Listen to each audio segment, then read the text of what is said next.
In the high-stakes world of luxury car sales, every transaction is a game of power, persuasion, and passion. Nskita, a breathtaking beauty with a magnetic charm, navigates this world with ease. Her allure is not just a tool, but a weapon, capable of bending men and women alike to her will. She thrives on the thrill of the chase, both in her professional and personal life. Nskita works at an exclusive auto dealership, selling Ferraris, Porsches, Royces, Aston Martins, and Lamborghinis. Her clients are the elite, the wealthy, and the powerful, and she knows how to play them all. Her sexual appetite is insatiable, and she uses it to her advantage, ensuring that every deal ends in her favor. She's known for her seductive prowess, able to tease and titillate anyone she sets her sights on. But Nskita is more than just a seductress. She's a shrewd businesswoman. She's made a name for herself not only through her beauty, but through her cunning and ruthlessness. She navigates the shady side deals and under-the-table negotiations with ease, always coming out on top. Then she meets Boaz, or Bo as he prefers to be called.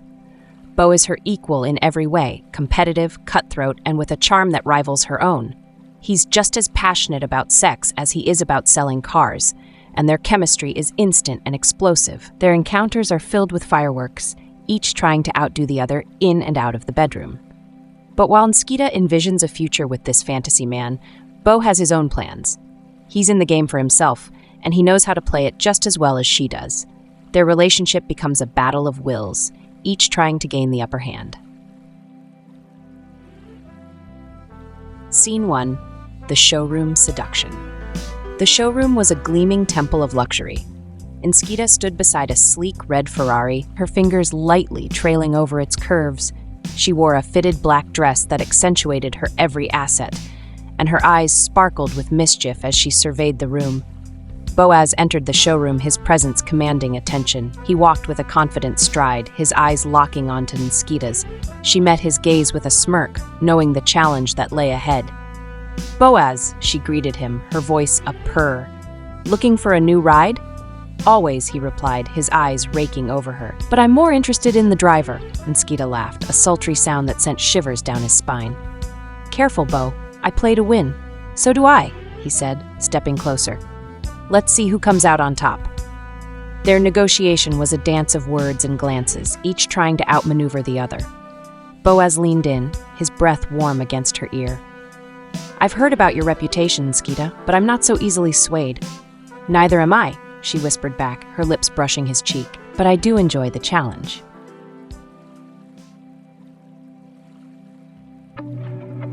Scene 2. The Deal. Their first deal together was a high-stakes sale of a Lamborghini to a notorious billionaire. The negotiations were intense, filled with veiled threats and seductive promises. Nskita and Boaz worked together, their chemistry undeniable, each using their charm to close the deal. As the billionaire signed the papers, Nskita leaned in close, her lips just inches from Boaz's ear.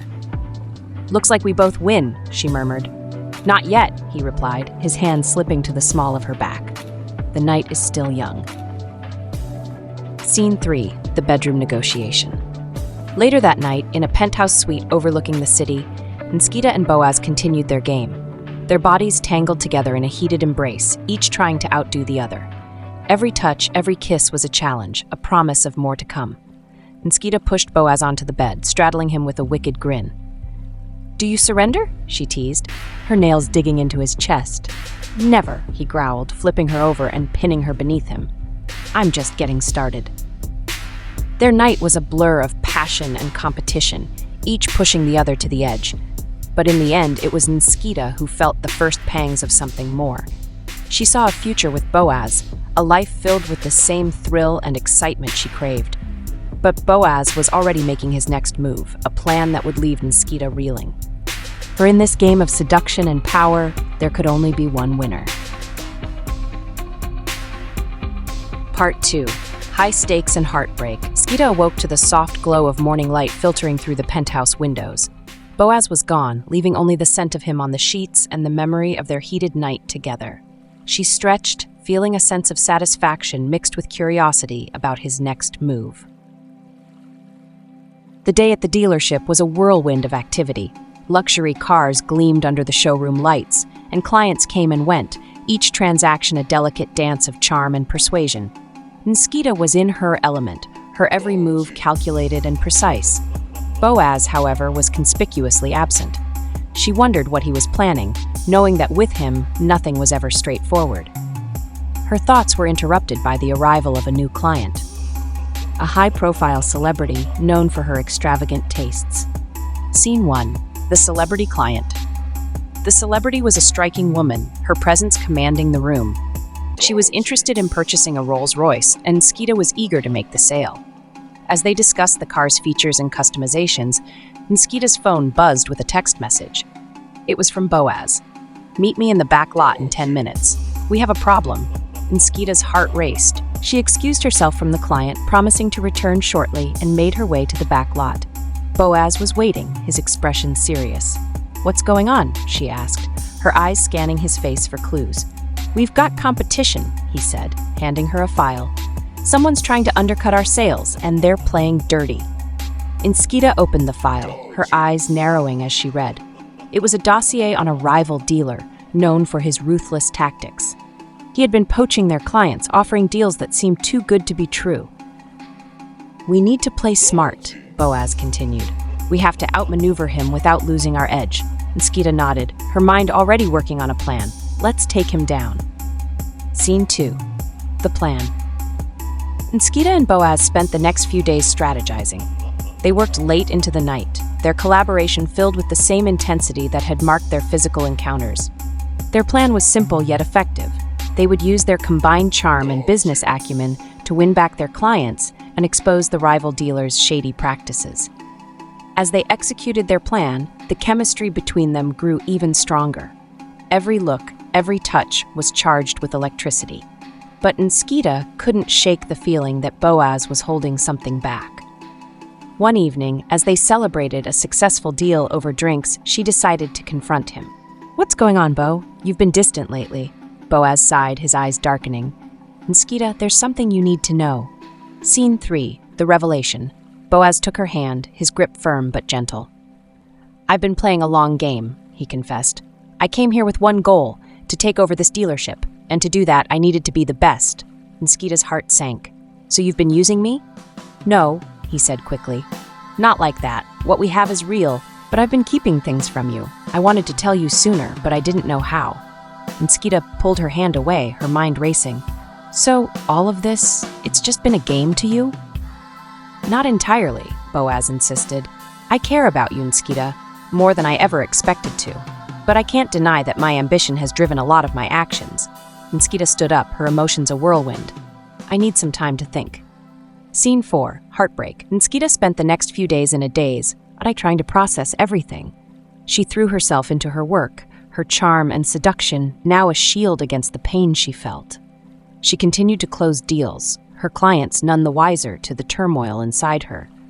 Boaz tried to reach out, but she kept her distance.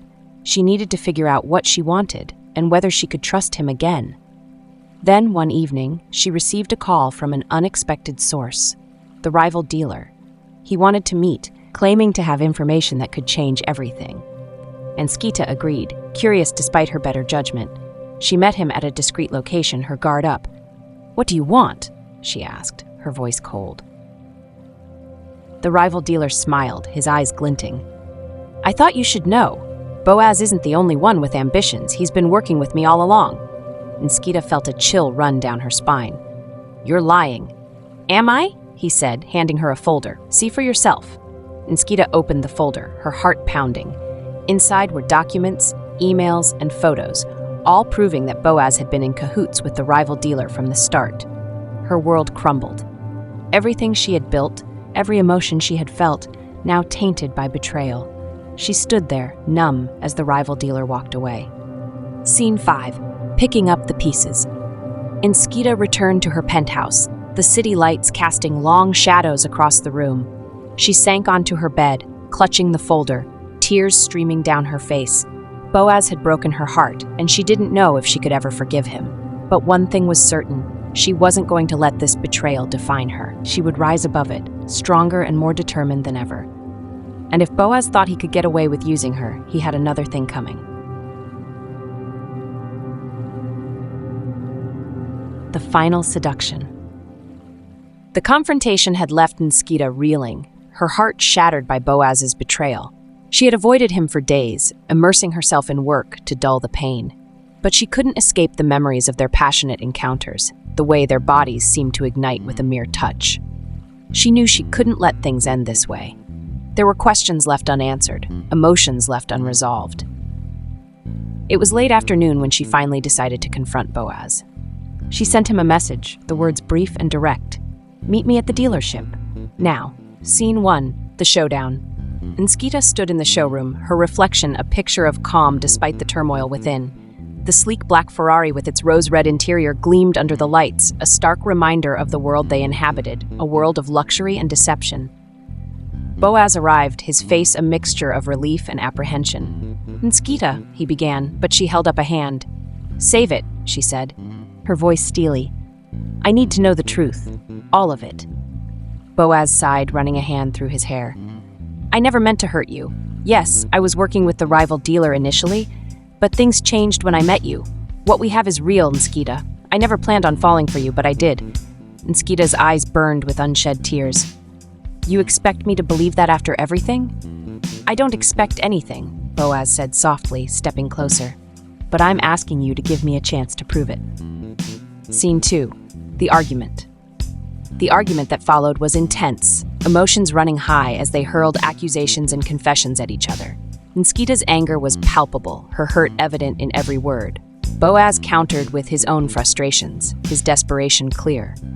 "I love you, Nskita," he finally said, his voice breaking. "I'm not asking for forgiveness. I'm asking for a chance to make things right." Nskita's resolve wavered. She saw the sincerity in his eyes, felt the truth in his words. She wanted to believe him, to trust him again. But could she? "Prove it," she whispered, her voice barely audible. Scene 3. The Ferrari. Boaz took her hand, leading her to the black Ferrari. "Get in," he said, his voice determined. Nskita hesitated, then followed him into the car. The rose-red interior was as inviting as ever, but the tension between them was electric. Boaz started the engine.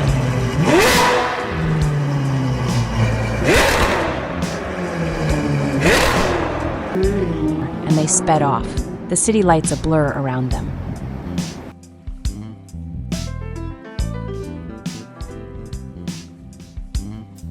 They drove in silence, the weight of their argument hanging heavy. Boaz maneuvered the car onto the busiest freeway, the evening rush hour traffic at its peak. Without warning, he brought the car to a halt, blocking the lanes. "What are you doing?" Nskita exclaimed, her heart racing. Boaz turned to her, his eyes dark with desire. "Proving it." Scene 4, the lovemaking. In the midst of the chaotic traffic, Boaz leaned over, capturing Nskita's lips in a searing kiss. The world outside the car ceased to exist as they lost themselves in each other. His hands roamed her body, igniting a fire that only he could quench. Nskita responded with equal fervor, her anger and hurt dissolving in the heat of their passion. She straddled him, her dress riding up as their bodies moved together in a rhythm that was both desperate and tender. The plush rose-red interior became their playground. Every touch, every kiss a testament to the intense connection they shared. Their lovemaking was a dance of need and forgiveness, each thrust a step towards healing. The car's windows fogged up, the sounds of their union drowning out the honking horns and frustrated shouts outside. Nskita's fingers tangled in Boaz's hair, pulling him closer as they reached the peak of their ecstasy. "I love you," he murmured against her skin, his voice a mix of passion and conviction. "I love you too," she whispered back, the words a promise of a new beginning. Scene 5, the happy ending. As their breaths slowed and their hearts calmed, Nskita and Boaz remained entwined, the chaos of the outside world a distant memory. They had found each other again, stronger and more connected than ever before. Boaz started the car, maneuvering it off the freeway and into a secluded spot. He turned to Nskita, his eyes filled with hope. "This is just the beginning, Nskita. I'm all in, if you are." Nskita smiled, her heart full. "I'm all in, Bo. Let's do this together." As they drove off into the night, the city lights a blur once more. Nskita knew that their love was the real deal. They had faced the worst and come out stronger, ready to take on whatever challenges lay ahead. And in the end, that was all that mattered.